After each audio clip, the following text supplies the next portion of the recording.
Doug, great to see you. Welcome to Popternative. It's good to be here. Well, this is exciting. I mean, there's not much more to say, right? I mean, okay. Take me back to when it's official that you're returning in some capacity to voice this character. Take me through what's going through your mind when it's like, because maybe there's rumblings that you'll eventually come back in another capacity, but take me through like when it's official that you're coming back for the film, so to speak. What's going through your mind? Oh, I was just really pleased to be asked, man. I Yeah. got a call from my agent. He said Netflix have been in touch. They're asking if you're interested in voicing Geralt for the Witcher anime on Netflix, and I was like, yes, of course. Yeah, I was thrilled to be asked because I didn't expect to be. Yeah. So when I was asked, I was like, oh, this is fantastic. I love playing Geralt. I've been voicing Geralt since 2005. Yeah.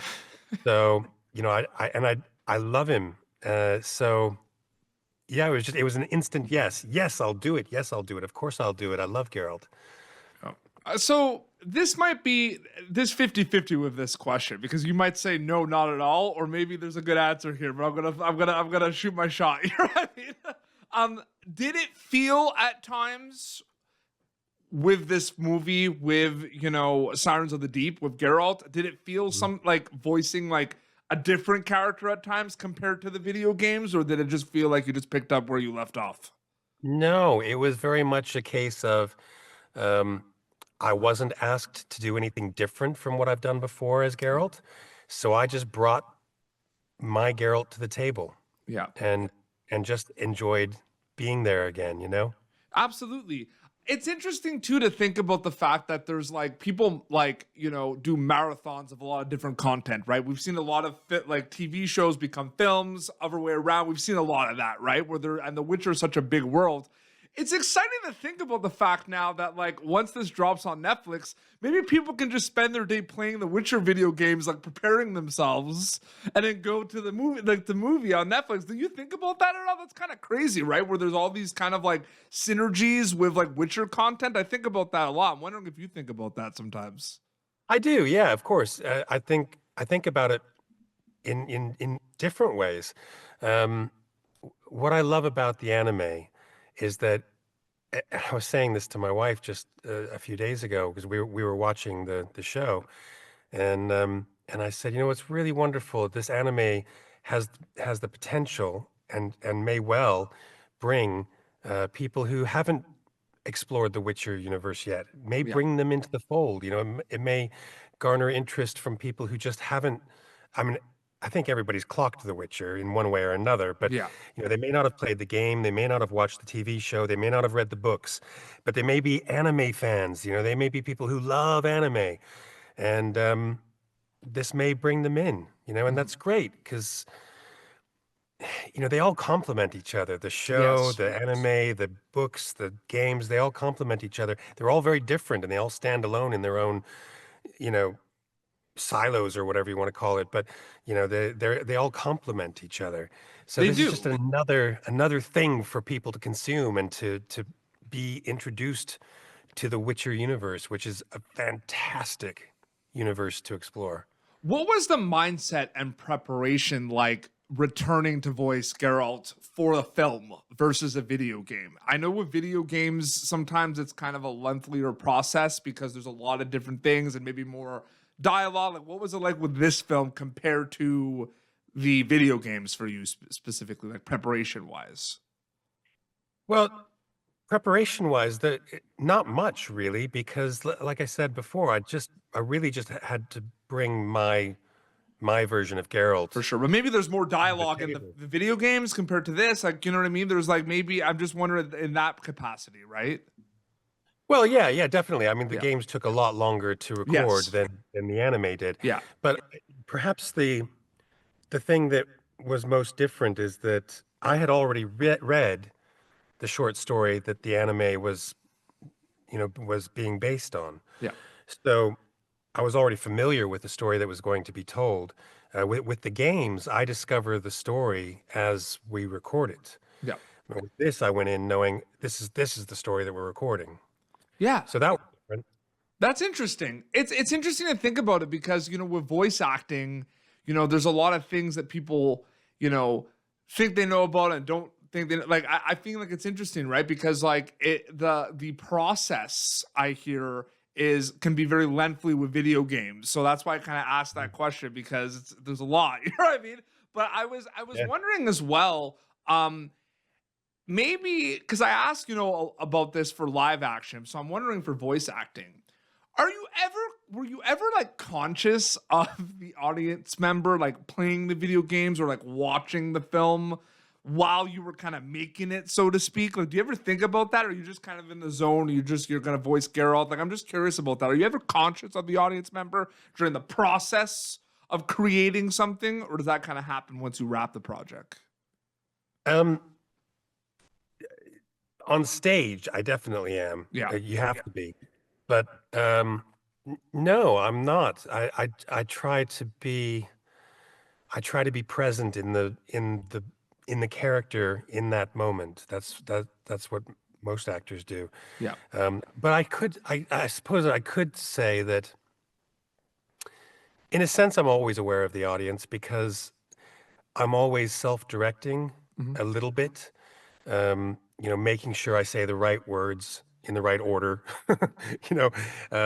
making sure that I think about the audience in the sense that I want to make sure that whatever I do in my performance, that how do I say this?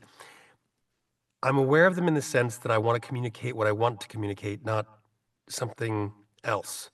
No, that's well said. Yeah, absolutely. No, that's well said. It's 50-50 sometimes, where I think it depends on the projects too, right? There might be situations where like you might not have a choice. Maybe you are thinking about the audience. I always think about video games because it's such an immersive like situation where like people are like they're playing as Geralt, or they're like communicating with Geralt. So it's kind of like maybe you do have to for the video games more than a film, if that makes sense. That's just where I come from, right? Yeah, no, I don't think so. I think that it's all about telling the story of the character, Yeah. and doing that as truthfully as you can. And when I said I'm always directing myself a little bit, so it's like if I record a line, there's a little piece of me that's listening to my performance, and if like one word is not telling the story I want to tell to the audience, then I go back and I change it. I pick that up. Yeah. So yeah, I think that's answered your question. Yeah, I'm it not does. sure. 100% it does. I'm a creative as well, so I think about a lot of these things because a lot of people are going to ask you about plots and certain things. I walk on eggshells always with spoilers. I love when people go in fresh, and I think with Sirens of the Deep, it's such a fresh, fun. The color palette is incredible. And I have two quick questions for you before we wrap up.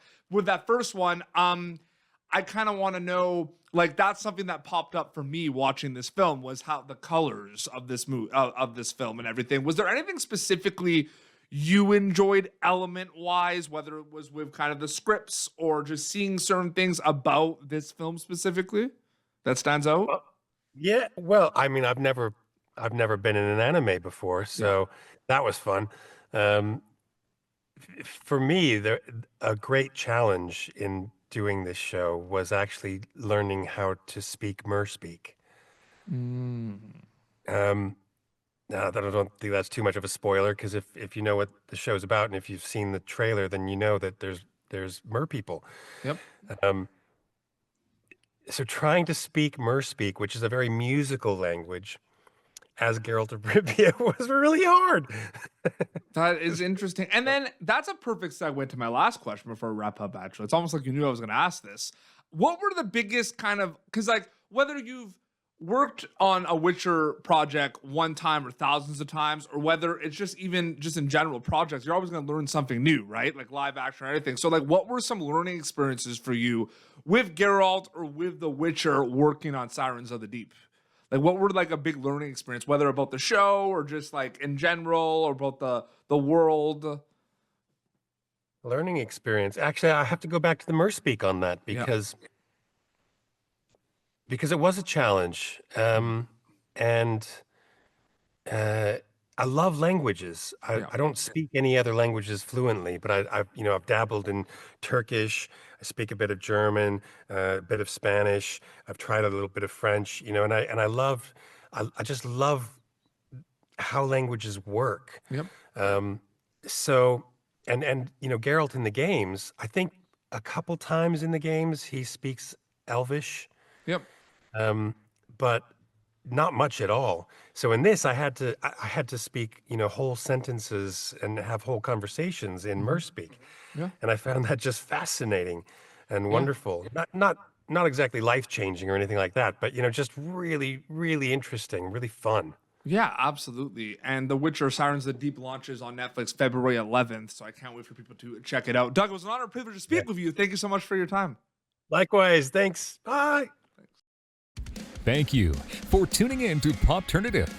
Make sure to check out our past episodes of Popternative on YouTube. This has been an Autograph Communications production.